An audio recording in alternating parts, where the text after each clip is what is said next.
देखो मेरी बात सुनो, जब हम बात करते हैं चैप्टर बायोलॉजिकल क्लासिफिकेशन की, जैसे हम बात करें कि हम किसी फॉरेस्ट में विजिट करने गए, ठीक है। अब वहां पर हमें एक ऑर्गेनिज्म मिला और जैसे ही हम उस ऑर्गेनिज्म के पास पहुंचे वो ऑर्गेनिज्म फ्लाई कर गया, ठीक है। ब्रेन में क्या आएगा, या तो वो ऑर्गेनिज्म किस ग्रुप से बिलोंग करता होगा, बर्ड्स, या फिर वो किससे बिलोंग करता होगा, इंसेक्ट्स। यस और no.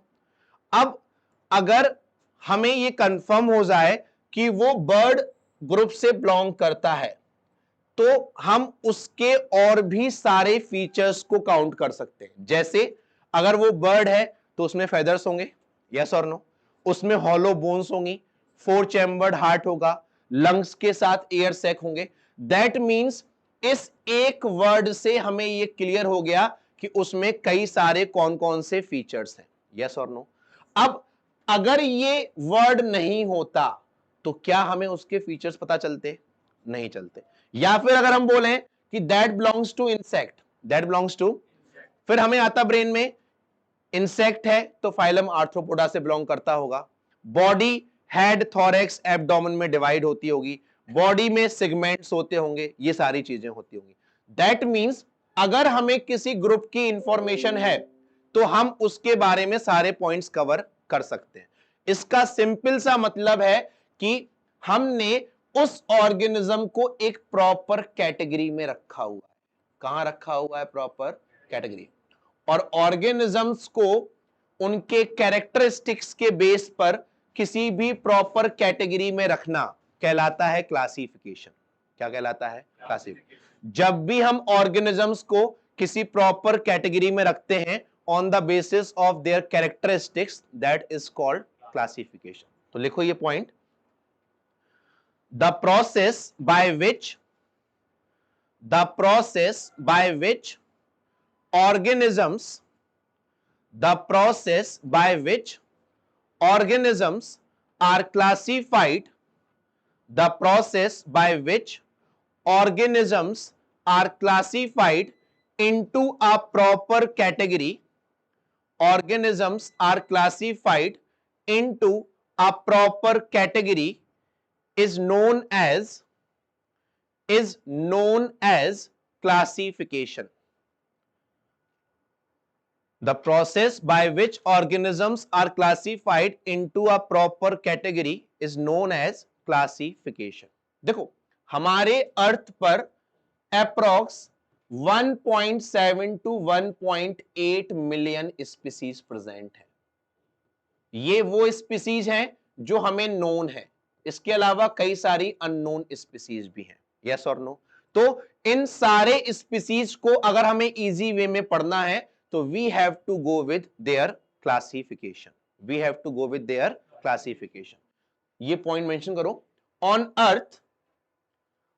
Earth approx 1.7 to 1.8 million species are present. 1.7 to 1.8 million species are present. चलो अब हम आते हैं अपने टॉपिक पर। देखो जब हम बात करते हैं एनसीईआरटी की, यहां पर जो सबसे पहला अटेम्प्ट था क्लासिफिकेशन का वो किसने किया था, एरिस्टोटल ने। Aristotle was the earliest to attempt a more scientific basis for classification. और उसने कौन से कैरेक्टर्स यूज किए थे, मॉर्फोलॉजिकल, एक्सटर्नल फीचर्स। कौन से फीचर्स, एक्सटर्नल फीचर्स। और उसने प्लांट्स को क्लासिफाई किया था 3 पार्ट्स में, tree, shrubs and herbs. And animals को डिवाइड किया था 2 पार्ट्स में, animals with red blood and animals without red blood. Clear ये पॉइंट।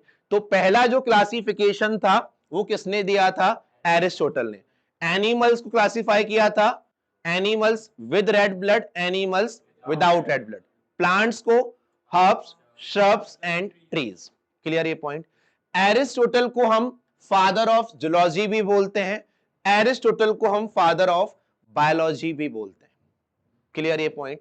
अब देखो यहां पर अगर हम बात करें हर्ब्स, श्रब्स एंड ट्री, तो हर्ब्स वो प्लांट होते हैं जिनका स्टेम ग्रीन कलर का होता है। किस कलर का होता है? ग्रासेस की जितने भी मेंबर्स हैं सब किस में आते हैं? हर्ब्स में। और लार्जेस्ट हर्ब होता है बनाना। लार्जेस्ट हर्ब होता है, उसका जो स्टेम है that is yellowish green colour, leaf से कवर्ड होता है, that is the example of largest herb. Shrub और ट्री में दोनों का जो स्टेम होता है वो ब्राउन कलर का होता है। किस कलर का होता है? ब्राउन। श्रब में क्या होता है, जैसे ये स्टेम है, यहां साइड से नीचे से ब्रांचेस निकलती हैं श्रब में, और ब्रांचेस इस तरीके से निकलती हैं कि यार you are not able to identify कि मेन ब्रांच कौन सी है और साइड ब्रांच कौन सी है। जैसे हम बात करें हमारे घर पर रोजेस लगे होते हैं, उनकी जो ब्रांचेस होती हैं वो नीचे से निकलती हैं, तो we are not able to identify कि मेन ब्रांच कौन सी है और साइड ब्रांच कौन सी। किस केस में? श्रब में। ट्री की हम बात करें, मेन स्टेम, फिर ये ऊपर से ब्रांचेस निकलती है। ये डिफरेंस होता है ट्री और श्रब में। क्लियर ये पॉइंट? लिखो ये point. Aristotle classify animals into two categories. Aristotle classified animals into two categories. First लिखो, animals with red blood, animals with red blood. Second लिखो, animals without red blood. Animals with red blood. Second लिखो, animals without red blood. Clear ये point? Next point लिखो, he also classified plants. He also classified plants on the basis of morphology. He also classified plants on the basis of morphology into three groups. Into three groups. पहला लिखो herbs, herbs के सामने लिखना green coloured stem या green stem, और उसी के आगे लिख लो largest herb is banana.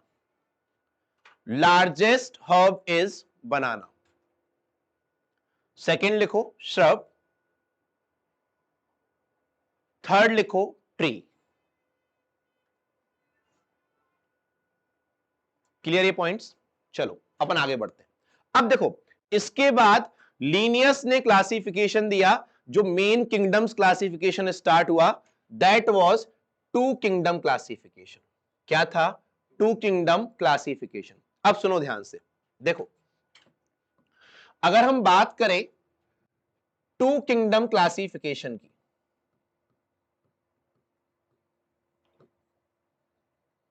Linnaeus ने दो किंगडम्स बनाए, one is said to be kingdom Plantae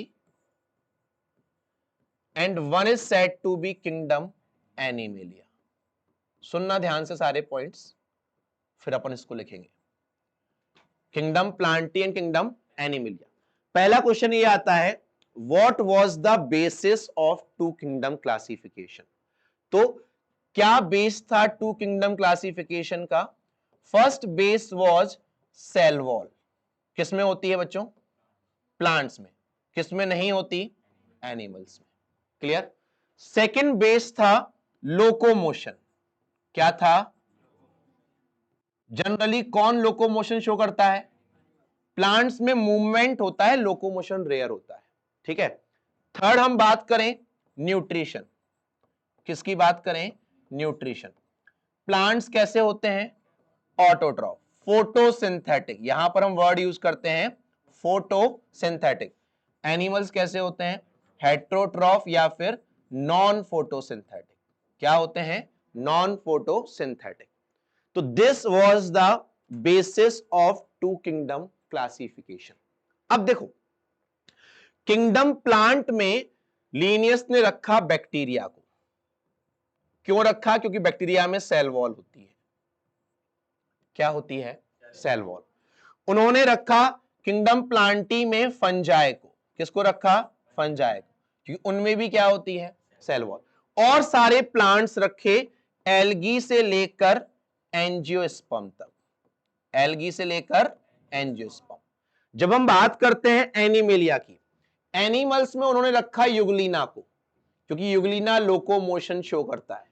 क्या शो करता है? और उसमें सेल वॉल भी नहीं होती।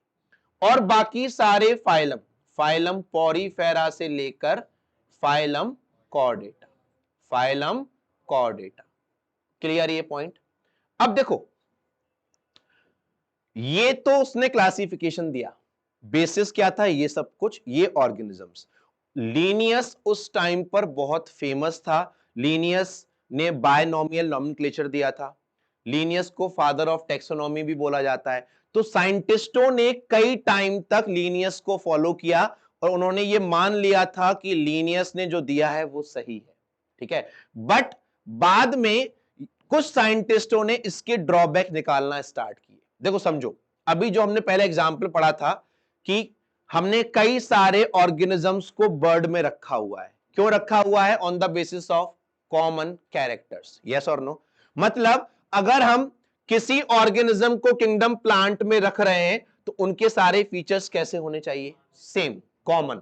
बट बैक्टीरिया होता है प्रोकैरियोट, बाकी सारे ऑर्गेनिजम्स कैसे होते हैं? यूकैरियोट। ये गलती हुई पहली। दूसरी गलती, युगलिना होता है सिंगल सेल्ड ऑर्गेनिज्म, यानी यूनिसेलुलर। कैसा होता है? बाकी सारे कैसे होते हैं? Multi cellular. हमने फाइलम पॉरीफेरा में पढ़ रखा है, members of this phylum are primarily multicellular organism या प्रिमिटिव मल्टीसेलुलर ऑर्गेनिज्म। फिर हम बात करें कि फंजाई जो होते हैं वो अपना फूड कभी भी नहीं बनाते, जबकि प्लांट होने का बेसिक फीचर ही क्या है? Autotrophic nutrition. यस और नो? तो ये तीन ड्रॉबैक थे लीनियस के क्लासिफिकेशन के। क्या क्या ड्रॉबैक थे? कि वो यूनिसेलुलर और मल्टीसेलुलर में डिफरेंशिएट नहीं कर पाया, फोटोसिंथेटिक और नॉन फोटोसिंथेटिक में डिफरेंशिएट नहीं कर पाया, और प्रोकैरियोट एंड यूकैरियोट।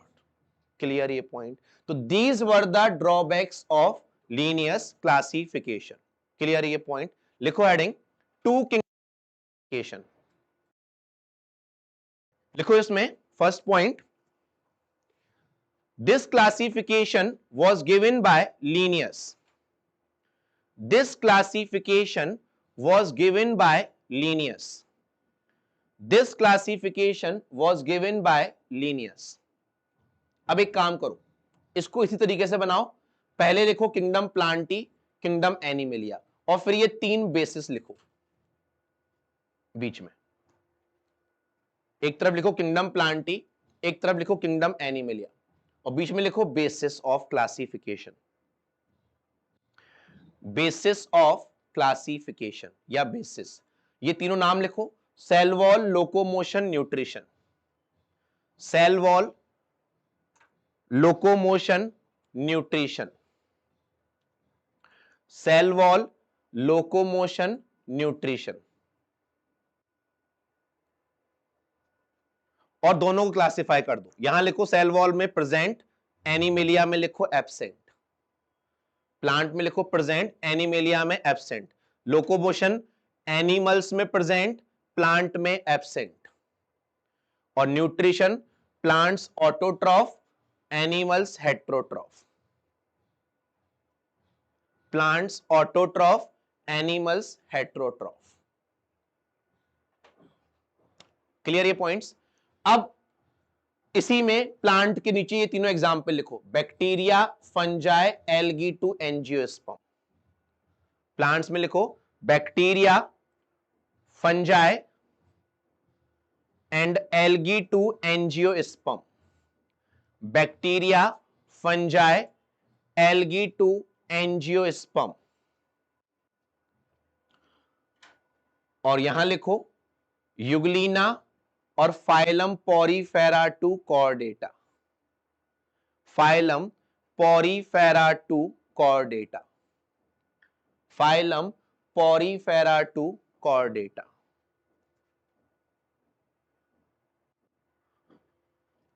क्लियर ये पॉइंट्स? अब एक छोटी सी हेडिंग लिखो, ड्रॉबैक। क्या क्या ड्रॉबैक थे इस क्लासिफिकेशन के? ड्रॉबैक, पहले ये पॉइंट मेंशन करो, this classification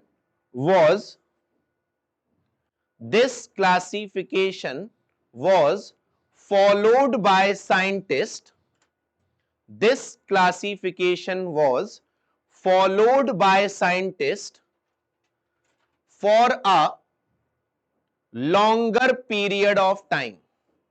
This classification was followed by scientists for a longer period of time. Clear ये point? अब लिखो next point, Linnaeus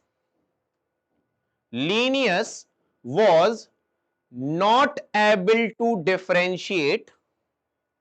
Linnaeus was not able to differentiate.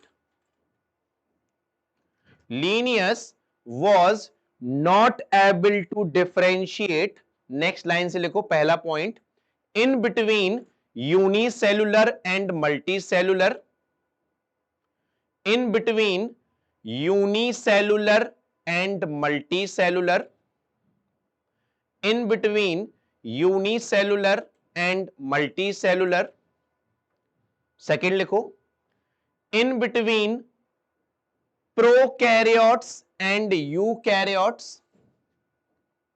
In between prokaryotes and eukaryotes. Third लिखो, in between photosynthetic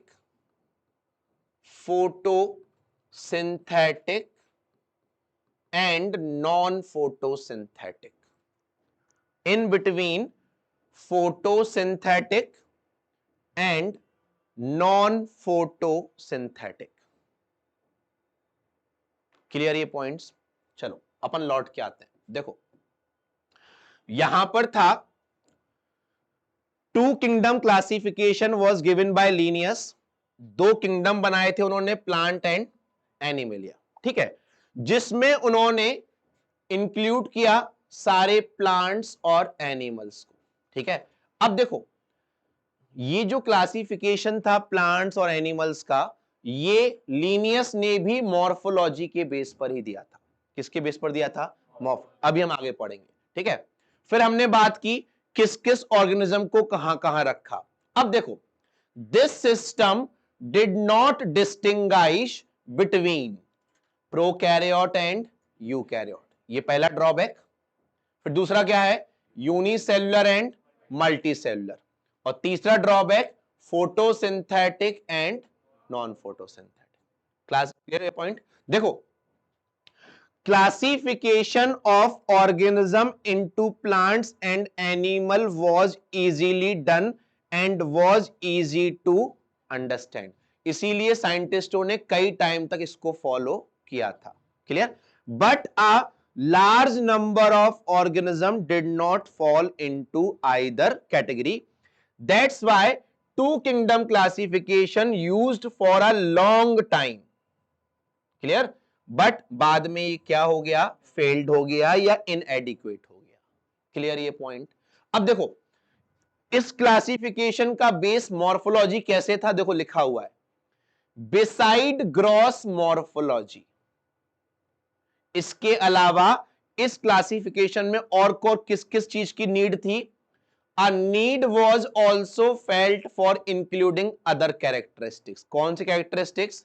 cell structure, nature of cell wall, mode of nutrition, habitat, ये सब कुछ। That means जो हमने 5 kingdom classification पढ़ा है उसके जो भी बेसिस थे वो यहां के ड्रॉबैक थे।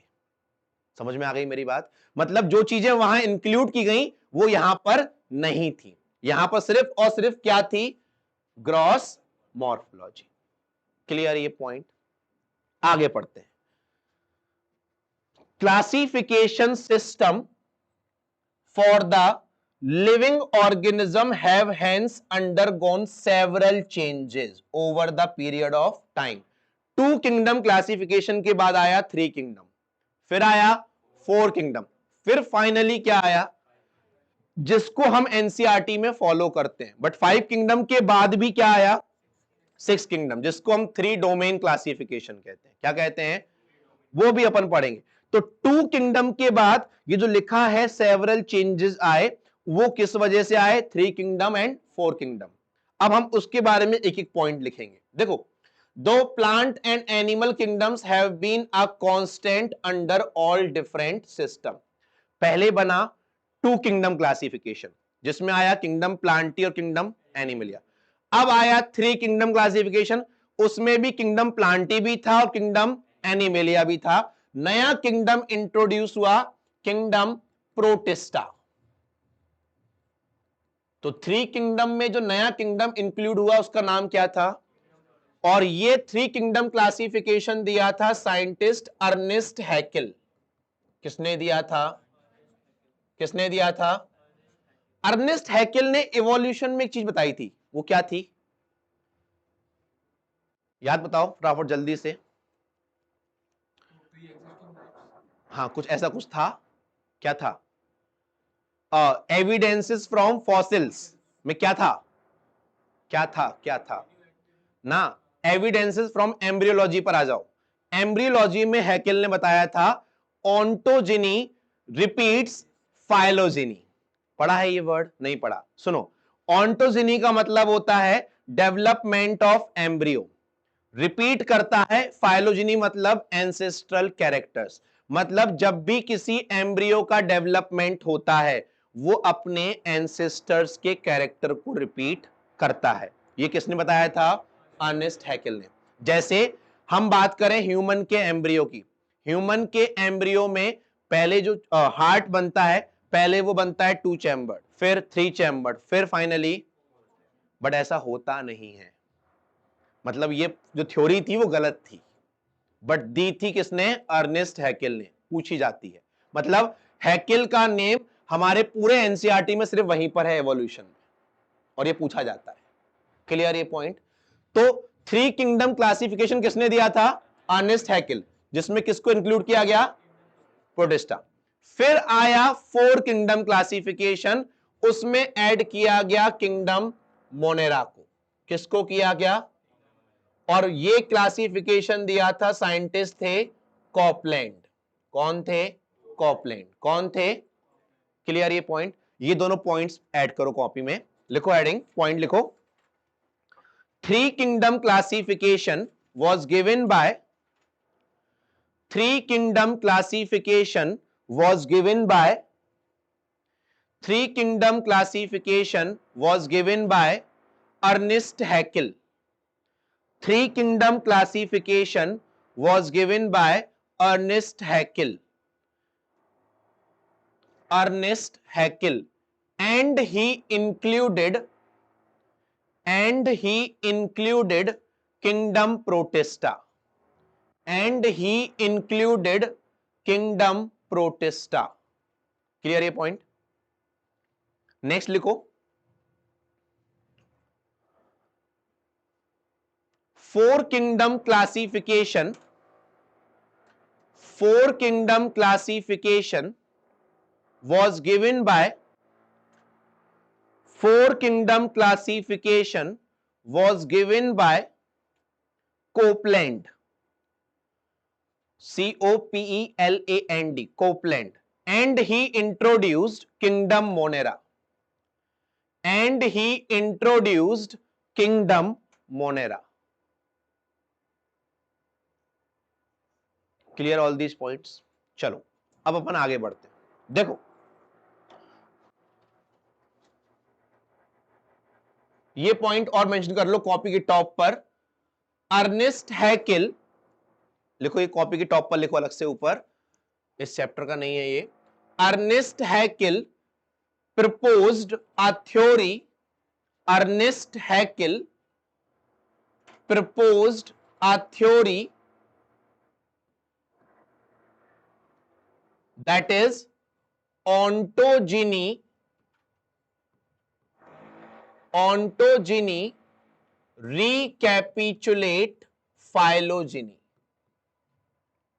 ऑन्टोजिनी रिकैपिचुलेट फाइलोजिनी, ऑन्टोजिनी रिकैपिचुलेट फाइलोजिनी।